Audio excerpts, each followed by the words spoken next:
Monsieur Dinanga, bonjour. Donc, nous nous trouvons ici au sein du cabinet de la conseillère spéciale du chef de l'État, Madame Chantal Moulop.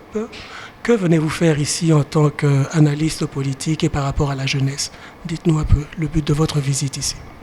Merci beaucoup de la question qui est très très pertinente. Moi je pense que ma présence ici, c'est le fait de vouloir accompagner les chefs de l'État sous la houlette de la conseillère spéciale en charge de la jeunesse. Question de pouvoir accompagner les chefs de l'État dans la mise en œuvre de sa politique sur la jeunesse, eu égard aux réalités qu'a connues la jeunesse congolaise depuis plusieurs années, qui s'est considérée être abandonné, qui se considérait ne pas avoir le regard et l'accompagnement de l'État congolais, et qu'aujourd'hui il y a eu un président de la République qui met l'homme au centre de son action et qui voudrait bien que la jeunesse s'autonomise et que la jeunesse soit responsable pour le devenir de la République. Nous nous disons, avec cette nouvelle méthodologie de faire, avec la responsabilisation de la jeunesse peut aujourd'hui se considérer comme étant un enfant revenu dans la famille et devant des responsabilités pour lesquelles il doit répondre avec son autonomisation.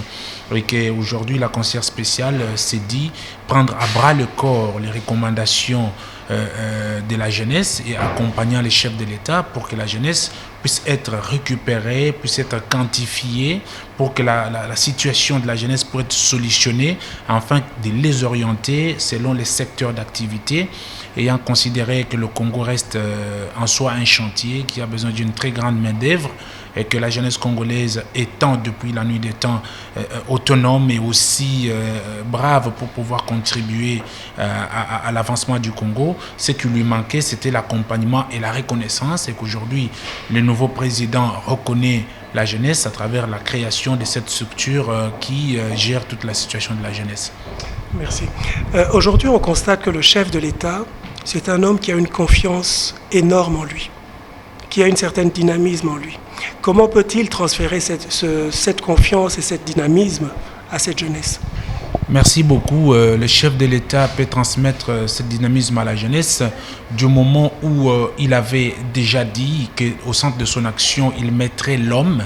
L'homme, ça veut dire la grande portion de la population se résume dans la jeunesse congolaise, et qu'aujourd'hui, le chef a estimé que pour reconstruire le Congo, il faut ce qu'on appelle la cogestion, l'implication de tous. C'est en ce moment-là que la jeunesse trouvera son implication et son associativité à la gestion de la chose publique. C'est en ce moment-là qu'elle va prendre conscience de dire nous sommes à même d'accompagner, parce qu'ils ont constaté, comme tout le monde, que le chef de l'État, son action est axée sur le résultat, et il a des actions proches et sensibles à la condition humaine.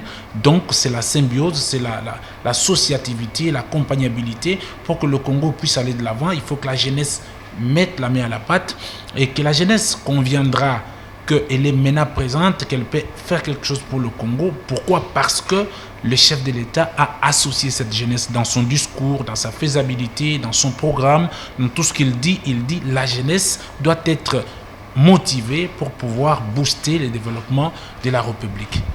Je vous remercie, Monsieur Fierté Dinanga.